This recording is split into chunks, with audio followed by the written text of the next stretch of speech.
Hello, and welcome to Terraria Completionism Part 10. I am right here where I left off in Part 9. I'm going to get on this rail and go to the next section, the Sky Factory. Now, there's a lot of things in this area. It's a pretty complicated build, and a lot of it is actually integrated with the lore. So I'm going to try to explain everything whilst killing out these harpies. So, this main building here is essentially like a train station type of thing, sort of like a transportation hub. You see there's a whole bunch of crates here, a whole bunch of like airships, air cars, and obviously the mine car track in the middle. Yeah, it's meant to look, and this lift right here that's sort of looks like it's raising crates. So the idea behind this structure specifically is that it's supposed to look sort of like you know, a place that would be used to store and then eventually send off the product. The Sky Factory as a whole produces, I mean, it produces like a whole bunch of materials. The idea is it creates skyware, so sunplate blocks, clouds, rain clouds, snow clouds, slime blocks, pink slime, and rainbow brick. And in lore, the idea is that this is a precursor build. This is something like the factory itself was something that belonged to the precursors, and they used it to construct these things, and then the new civs repurposed it. The specific reasons why it's those materials I'm going to explain in a bit. So you have these right here are supposed to be like parked airships, air cars. The cloud here is supposed to be like a blimp kind of thing that helps the airship fly. Right here, actually, you have an airship that's, or an air car that's kind of floating. I used living fire blocks to act as the sort of the propellant that's keeping it elevated. There's also windmill. I actually have little way of explaining what the windmills are for. I mostly added them for aesthetic purposes. I suppose they could be used to like grind flour or some shit, or help, you know, maybe there's some green energy part of the facility that's using the windmill. Anyway, so I'm going to go down here. Oh, it's also creating a frozen slime block. So basically every variant of slime block that's in the game, along with every variant of cloud, as well as sunplate blocks and stuff, and rainbow brick. Notice there's like a lot of things floating in the air. Particularly you have these like floating stands that have a cross in the middle. That's supposed to be the precursor symbol, actually. Just a smaller version of it. Forgive me while I have to kill this ridiculous wyvern.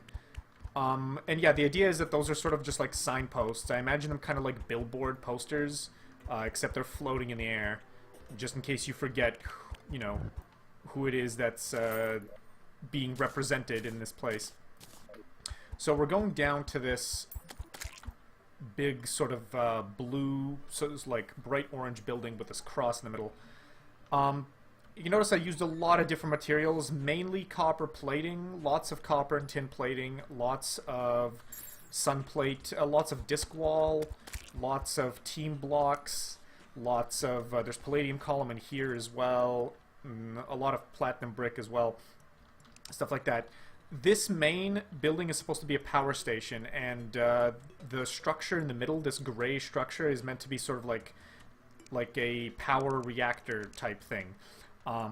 Let's go with nuclear, because why not? And this is like, you can see like the illuminate bricks in here is like the uranium being stored, and this is it, you know, in the reactor, and you have like a pipe going through coolant over here like you would in a nuclear reactor, and then it goes, and then the heat or whatever is channeled into other parts of the facility. The idea, of course, is that it would generate some kind of electrical energy using the illuminate as a fuel. It's not actually like the material in lore. The material being used is the hypothetical. It's not necessarily illuminate. The idea with this build, like a big point of the build, is to have sort of a gem spark, sorry, a gem lock in the middle, and have a huge chunk of the build designed around the gem lock. So you see there's a whole bunch of wires going from the gem lock. This is part of like 7 different things. The idea is, in the world, is to have a build for each kind of gemlock, and this is what I built for the blue one, the sapphire gemlock. So I put that in, and it sort of turns on the facility and activates a whole bunch of lights and stuff, and we're going to go through and see exactly what it does. The reason I picked the sapphire one here is just because the blue and orange look pretty good together. The other thing about this building is you notice these like blue forks that are sticking out of it, and that are sort of like, you know, you feel like there's like wires and stuff being fed into them on the inside. The idea is that these forks are used by the facility to beam energy over to the other facilities. And you notice, look at the other facility, the other building right here. You have these blue balls sort of hanging on the outside. The idea is that they'd float the two clouds together, and then they'd connect the balls to the forks, and that's how you get energy from one building to the other whenever this guy here needed to be fueled up. The actual premise of the entire factory and lore is that the entire factory was built on the ground, and then when the precursors figured out how to create cloud block, the kind of cloud block that can float in the air, they basically floated the entire facility up into the air, and this is what we got. Why they did this, I mean, it's kind of cool, I guess, and it also allowed them to test the effectiveness of the cloud. Now, the actual idea with the cloud block is it's what's keeping it in the air. I have sort of a wacky kind of lore explanation for it, but it's sort of... there's some fey magical energy residing in the Earth's crust, in the surface, and it's emanating these, like, field lines that are essentially... that affect certain objects, and the cloud is one of the objects that these field lines would affect. And the field lines effectively push the clouds up, you know, into certain locations up in the sky. So they wouldn't stay on the ground. But the material itself is perfectly solid. So this building right here is used to create sunplate blocks, so skyware blocks, as well as all the variants of cloud block. The top section here is used for sunplate. You see there's crates of stone, because you need stone to create sunplate, and then it's sort of, the stone is collected up, you know, it's taken up by this, like, shadow-painted, like, hole over here. It's supposed to be like a hopper that sucks it all up into this machine, where it's combined with other materials, and then it pops out down here to give us sunplate blocks and various sunplate furniture, and that's what you have hauled up in these crates over here. Down here, so I'm first going to explain what this green pipe thing is. Remember in part 9, as we were walking up the tower, we walked past the water pipe, and the water pipe goes over here. So this is another place that the water is pumped to. It's pumped all the way over here, and this is a water pump that pumps it to the rest of the facility. So it pumps it into this building, and it pumps it towards the other buildings over to the east. So in here, it would get pumped into this tank right here, and then pumped into this machine where it's combined with other substances and stuff that eventually give it, turn it into cloud. And this cloud is not, you know, it's not just water vapor, it's actual, like, it's an actual physical hard substance that you could use to, you could stand on, obviously, and you can build things on top of it. And this is what the precursors were manufacturing. Then you load that stuff into crates, and you put it into sky carts and fly it off wherever it is that you want to build a place. I added all these, like, mechanical arms and hooks and stuff on the outside to sort of give the whole thing a more, like, factory distribution center feel. In fact, this entire area, I mean, obviously I went for a more, like, steampunky look, but I also based it partially on a submarine build I found on the Terraria forums, as well as the planet Smulg, the distribution center in Ratchet & Clank 2. So if you remember, if you know that reference, kudos, because that's one of the inspirations, I suppose. This is a partially built sky island that the precursors were making, and they built like a small house here. Part of this was testing and stuff like that. All of these sky islands and clouds were actually manufactured by them as part of you know, using the materials that they were making. So the thing, the other thing I could say is, like, with the crates, the idea is that the crates themselves, because the energy that keeps the cloud floating in the air is sort of external to the facility, it's just, it's something that emanates from the ground. You don't really control it, but what they do is they put the cloud inside these like crates, and the crates act as Faraday cages that block off any of the field lines so that the cloud can be transported safely without being affected by that stuff while it's in the crate. Then they take it out of the crate, and then, you know, then it'll start reacting to, you know, so it's like being in a magnetic field, essentially. Anyway, this building is meant to be sort of a barracks. That's why you have beds here and stuff, and you know, dressers and various places that crew members would have personal effects and stuff. You know, people who work up here in the Sky Factory. I added like a bathroom for them as well, and a little dining hall with a bar, stuff like that. I tried to personalize each room to make them look really different. I think it looks fairly good. As you notice, the pattern carries over. There's still the blue balls here and stuff because this building also needs to be fueled every once in a while. Next you have this down here. This is like a hangar. You see the sky carts that are turned off, that are just like hanging from the ceiling with chains, completely unused, and then you'd like take them and use them to fly off somewhere. Again, I added a whole bunch of detail all over the place. I should also mention you have these like random buoys floating in the sky, and they actually turn on at night, so they blink red. It's weird how the yellow lights are supposed to turn on as well. I should actually go check that. So the idea is that these things are like buoys. You know, there's no natural lighting up here in the sky. It would be pretty dark at nighttime, and these things turn on. You know, because it's sort of like a dock. You know, you have a lot of ships navigating, so the red buoys would actually help out with that. There we go. The yellow lights are also supposed to be guiding lights, you know, turning on at night. So next we move on to this big building over here. So one of the big oh, pink slime. This actually ties in perfectly well with what I was about to explain.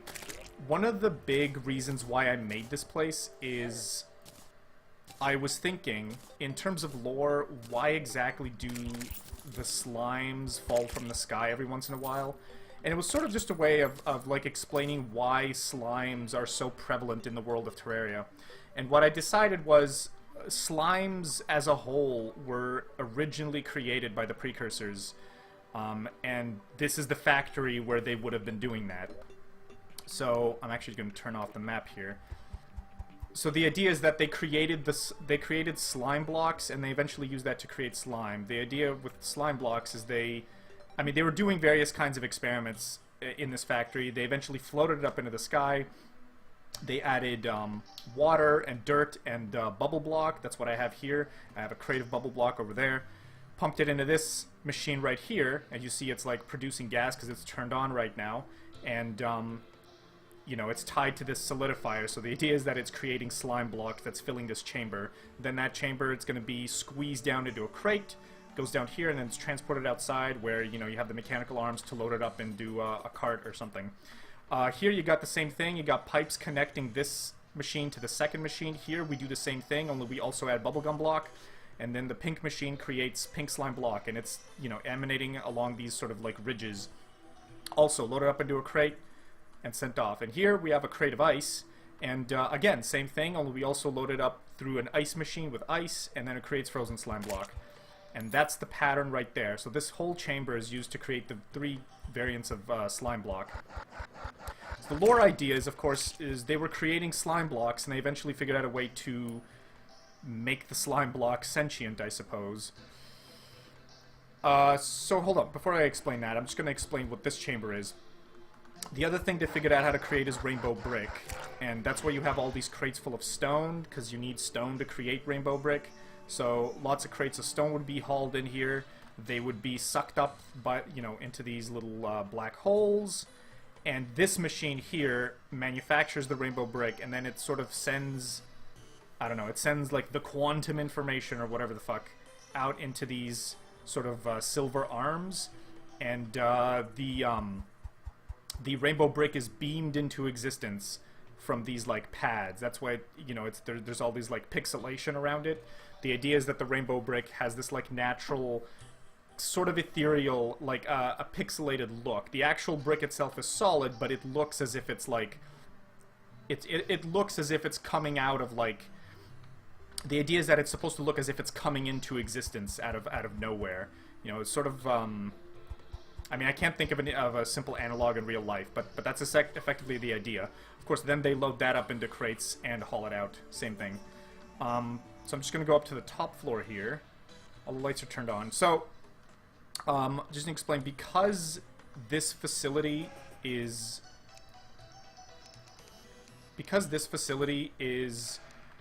doing more heavy-duty stuff, the idea is that it would require a lot more energy than just what the power station would provide. And the idea with this white team block spike is that it's supposed to be like a lightning rod. It's effectively, when it gets struck by lightning, all the energy is transferred down into these capacitors with the mithril brick, where the energy is stored until it's used to manufacture the various substances. Again, the precursors figured out how to do all this. They were fairly advanced. And yeah, this crystal ball is meant to be just like some control station for the lightning rod itself. And yeah, that's effectively what you have. So up here is sort of like the part of the power grid. And this last room right here is actually the room that creates the slimes themselves. That's where you have the blue light blinking, and that's why it's creating blue slime. That's just the simple thing here. There's a whole bunch of different lights representing the different kinds of slimes you could create, but obviously the statue only spawns blue, so I can't really do much about that. But it's just meant to be sort of, it's just meant to add to the idea. Again, you have like the smoky logic gates. I added smoky logic gates to all the machines to make the factory feel alive. That's part of the thing that the gem lock turns them on, to make the factory look as if as if things are happening. And the blue slime, the slimes themselves, they're collected in this chamber once they're created. And then they're sucked out through this little pipe and stored into crates themselves, and then they're hauled somewhere else, wherever the precursors kept them in pets and so on. That's actually why you have dungeon slimes in the dungeon. Anyway, and yeah, what this actually is, these are just bubble blocks that are painted over, and the bottom blocks of adamantite are hammered so that the bubble block sticks to the ground, and it looks kind of like a slime is sitting in the crate. It's a neat little trick that I just figured out how to do. So yeah, that's pretty cool. So yeah, that's effectively it. And yeah, you have more sky cards here. Right here you have like a few like half-built islands out of slime block. They were using slime block as a manufacturing tool. Here they're using pink slime blocks because pink slime block is bouncy, and blue slime block because blue slime block is squishy, and so on. The idea is that these materials are being used to create recreational facilities, because the precursors did a shit ton of that stuff, and sort of like cottages and houses that some, you know, more of the wealthier and precursors and more adventurous precursors might want to experience. You know, live up in a sky island, you know, when they're fancy skyware furniture, and or live in like a bouncy castle up in the sky and so on. That's actually why you have a sky island that's entirely contains blue slime block over in the main compound where one of the sky islands was. Of course, this also means that the precursors built all of the sky islands in the world, and all of that is sort of just justified in lore. And the slimes themselves were all originally created by the precursors, and the reason slimes occasionally rain from the sky during a slime rain event is because they're all just, you know, popping out of this facility. The lore reason itself is that they're all just jumping out of the facility because, you know, the machine's being mishandled or something. But that's my sort of lore explanation for why the world contains slime rain. And King Slime, that's just, you know, that perhaps is some very, very fancy, rich precursor made King Slime as a pet, and King Slime has escaped. And that's what that's about. So yeah, that's effectively it. That's the Sky Factory. So it was mainly built to justify and explain why slimes exist in the world. Why slimes exist in the world, where King Slime comes from, where the slime rain comes from, where Sky Islands come from, where sunplate blocks come from, where all the materials mentioned here basically come from. And yeah, it was all one big precursor project, and the new civs repurposed it, so that's why we have more Sky Islands and stuff popping up. And yeah, that's pretty much it. Cheers.